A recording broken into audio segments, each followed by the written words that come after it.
Hello students, कल अपन ने बात करी थी फिजिक्स की फर्स्ट यूनिट स्थिर वैद्युतिकी, जिसमें 4 चैप्टर है, पहला, दूसरा, तीसरा और चौथा, जिसमें से फर्स्ट चैप्टर है विद्युत क्षेत्र। इसके अंतर्गत अपन ने कल आवेश के बारे में बात की थी, जिसमें अपन ने क्या क्या पढ़ा था। आवेश की परिभाषा, मात्रक, विमा तथा विभिन्न मात्रकों में संबंध।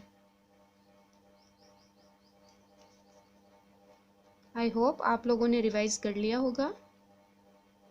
यदि नहीं किया है तो एक बार फिर से रिवाइज कर ले। आज अपन पढ़ेंगे कि आवेश की अवधारणा आई कहाँ से। सर्वप्रथम थेल्स नाम के वैज्ञानिक ने आवेश के विषय में बताया, लेकिन पर्याप्त प्रमाण नहीं होने के कारण उनकी बातों को ध्यान से नहीं सुना गया। इसके बाद गिलबर्ट नाम के वैज्ञानिक ने आवेश को प्रमाण सहित समझाया। गिलबर्ट ने एक प्रयोग किया, जिस प्रयोग में उन्होंने 2 छड़ें ली। एक छड़ कांच की थी और दूसरी छड़ एबोनाइट की थी। जब भी आवेश को समझाया जाता है तो सबसे ज़रूरी बात यह है कि आवेश यदि है तो वो उत्पन्न कहाँ से होता है। तो आवेश बेसिकली उत्पन्न होता है घर्षण द्वारा। आवेश उत्पन्न होता है घर्षण द्वारा। इसका मतलब क्या हुआ कि घर्षण से आप फिजिक्स में क्या समझेंगे कि घर्षण 2 वस्तुओं का आपस में रगड़ना घर्षण कहलाता है। जैसे अपन नॉर्मल वे में देखना चाहें तो सर्दियों के दिनों में जब अपन अपने दोनों हथेलियों को आपस में रगड़ते हैं तो गर्मी उत्पन्न होती है, तो ये भी एक प्रकार का आवेश ही है। उसके अलावा कई बार स्केल को सिर पे रगड़कर या स्केल को सिर पे रगड़ने के बाद किसी कागज के टुकड़ों के पास ले जाने पर कागज के टुकड़े उछल कर स्केल के चिपकने लगते हैं, तो वहां भी घर्षण के द्वारा आवेश उत्पन्न होने की घटना घटित होती है।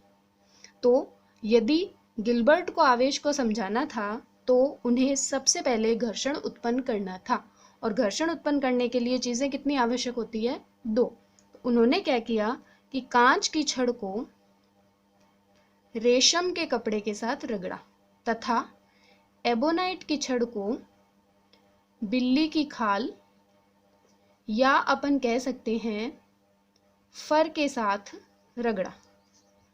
रगड़ने के बाद जब उन्होंने नोटिस किया तो कांच की छड़ और रेशम के कपड़े को रगड़ने के बाद कांच की छड़ धनावेशित हो गई और रेशम का कपड़ा ऋणावेशित हो गया, जबकि इसके ठीक विपरीत एबोनाइट की छड़ ऋणावेशित और बिल्ली की खाल धनावेशित हो गई। इससे उन्होंने यह निष्कर्ष निकाला कि आवेश 2 प्रकार के होते हैं। कौन कौन से? धनावेश तथा ऋणावेश।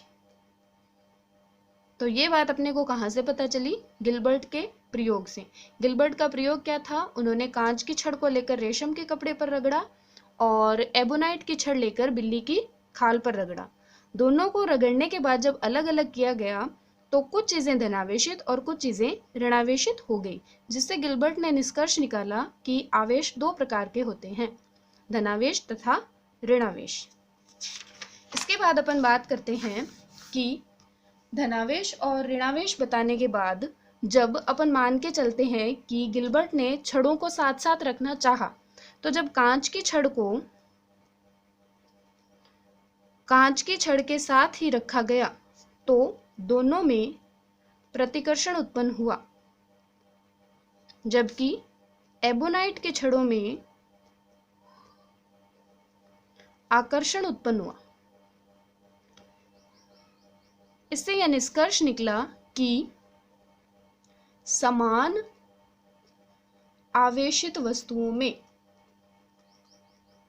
समान आवेशित वस्तुओं में प्रतिकर्षण होता है, जबकि एबोनाइट तथा कांच की छड़ को साथ रखने पर आकर्षण हुआ। इससे अपने को क्या पता चला कि विपरीत आवेशित वस्तुओं के मध्य सदैव आकर्षण होता है। तो गिलबर्ट ने अपने को क्या बताया कि आवेश दो प्रकार के होते हैं, साथ ही साथ क्या बताया कि समान आवेशित वस्तुओं अर्थात समान प्रकृति वाली या समान आवेशित जो वस्तुएं हैं उनके बीच में प्रतिकर्षण होता है, जबकि विपरीत आवेशित वस्तुओं के बीच में आकर्षण होता है। इसके बाद अपन बात करेंगे, भाई आवेश थे, आवेश के बारे में पढ़ लिया। आवेश की उत्पत्ति कैसे हुई? घर्षण द्वारा। अपने को किसने बताया? गिलबर्ट नाम के वैज्ञानिक ने अपने प्रयोगों द्वारा बताया। उसके बाद अपन बात करते हैं कि यदि हम किसी वस्तु को आवेशित करना चाहें तो कैसे करेंगे। उसके लिए अपन क्या करते हैं, सबसे पहले बात करते हैं आवेशन की। तो आवेशन क्या होता है? किसी भी वस्तु को आवेश देना। किसी भी वस्तु को आवेश देने की जो प्रक्रिया है उसको अपन क्या कहेंगे? आवेशन। तो यदि अपन कोई घटना घटित करवा रहे हैं या कुछ आवेशित किसी वस्तु को कर रहे हैं तो उसके लिए बहुत सारी विधियां काम में ली जाती है। आपके सिलेबस में 3 विधियां हैं, या नॉर्मली देखा जाए तो डिटेल में आपको 2 ही विधियां पढ़ाई जाएगी। एक विधि मैं आपको बता चुकी हूँ। जैसे पहली विधि है घर्षण द्वारा आवेशन। घर्षण द्वारा आवेशन में अपन किसको कंसीडर करेंगे? गिलबर्ट के प्रयोग को। गिलबर्ट के प्रयोग में गिलबर्ट ने आवेश को कैसे उत्पन्न किया था? घर्षण द्वारा। किस किस के साथ? कांच की छड़ को रगड़ा, रेशम के कपड़े से, एबोनाइट के छड़ को रगड़ा, बिल्ली की खाल से। उसके बाद जो सेकंड विधि आती है वो है संपर्क द्वारा आवेशन।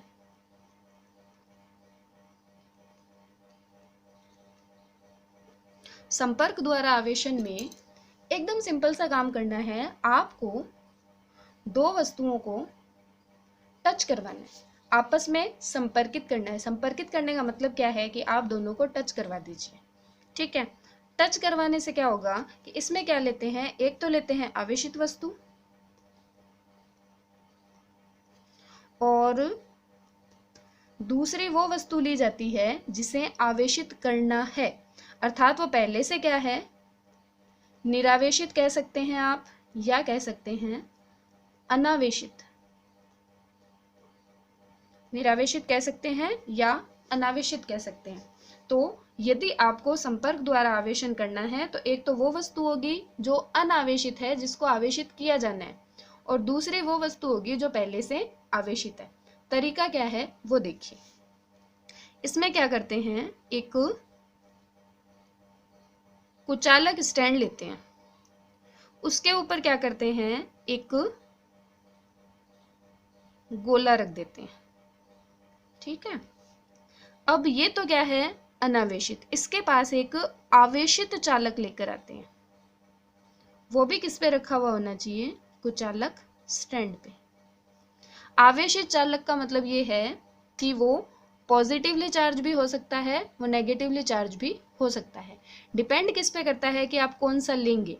यदि आप अनावेशित वस्तु को धनावेशित करना चाहते हैं तो आप धनावेशित चालक गोला ले लेंगे, और यदि आप अनावेशित वस्तु को ऋणावेशित करना चाहते हैं तो आप ऋणावेशित चालक ले लेंगे।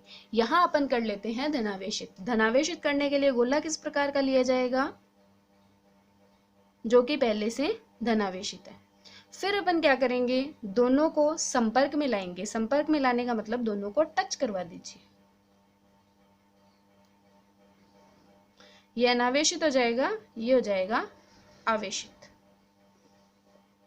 दोनों को टच करवाने के बाद जब अपन इन दोनों को अलग अलग करते हैं तो अपने को क्या देखने को मिलता है, कि आवेश इनमें डिस्ट्रीब्यूट हो गया, यानी कि जो अनावेशित गोला था वो भी अब क्या हो गया है, आवेशित हो गया है।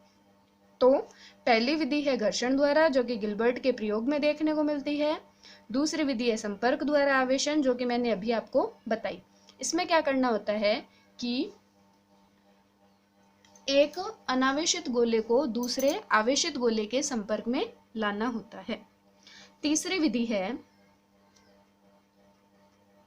प्रेरण द्वारा आवेशन। प्रेरण द्वारा आवेशन में क्या करते हैं कि एक तो अनावेशित गोला लिया जाएगा और दूसरा लिया जाएगा आवेशित गोला। आवेशित गोले की जगह इसमें अपन आवेशित छड़ का उपयोग करेंगे।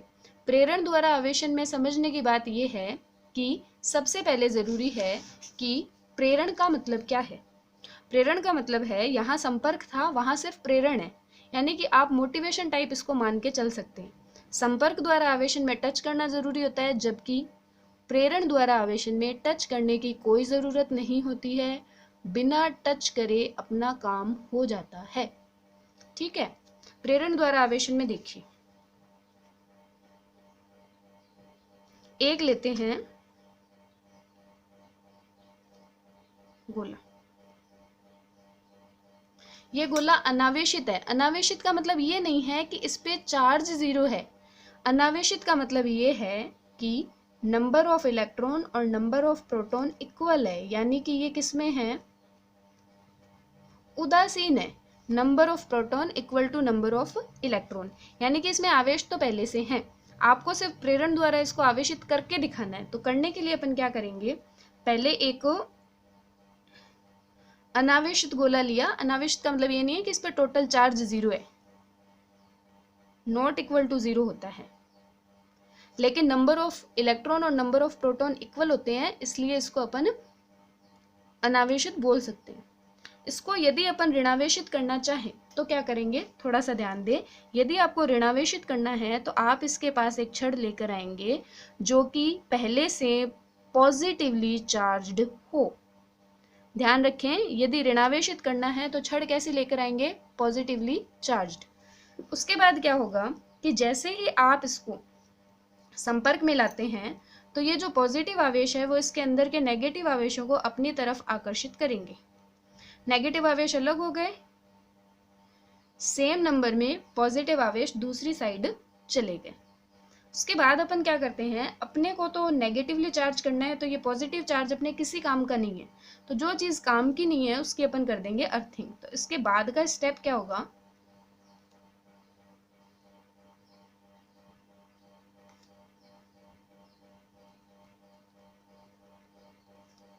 ये नेगेटिव चार्ज और ये था अपना पॉजिटिव चार्ज, इसको मैंने अर्थिंग कर दिया।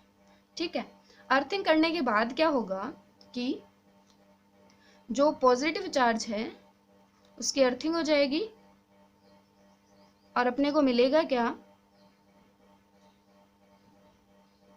सिर्फ नेगेटिव चार्ज। लेकिन ये नेगेटिव चार्ज अभी इस पॉजिटिव चार्ज वाली छड़ के कारण एक साइड पे आ रहा है। अपन क्या चाहते हैं कि ये चारों तरफ फैल जाए, तो इसके लिए अपन क्या करेंगे, इस छड़ को हटा देंगे।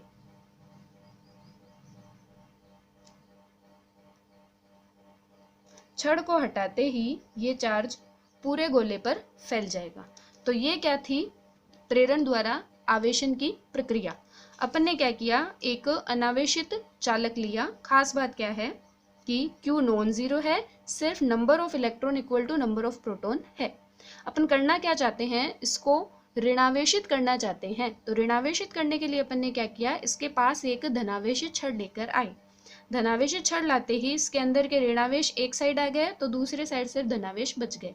लेकिन अपन ऋणावेशित करना चाहते हैं तो धनावेशों को अपन ने अर्थ में डाल दिया, धनावेश हट गए। धनावेश हटने के बाद आपने छड़ को हटा लिया, छड़ के हटते ही ऋणावेश क्या होंगे, पूरे गोले पर अच्छी तरह से फैल जाएंगे। तो अभी अपन ने क्या पढ़ा, आवेशन की विधियां कौन कौन सी है, 3 विधियां हैं, घर्षण द्वारा आवेशन, संपर्क द्वारा आवेशन और प्रेरण द्वारा आवेशन। ठीक है, आगे इसको आप लोग रीड कीजिए।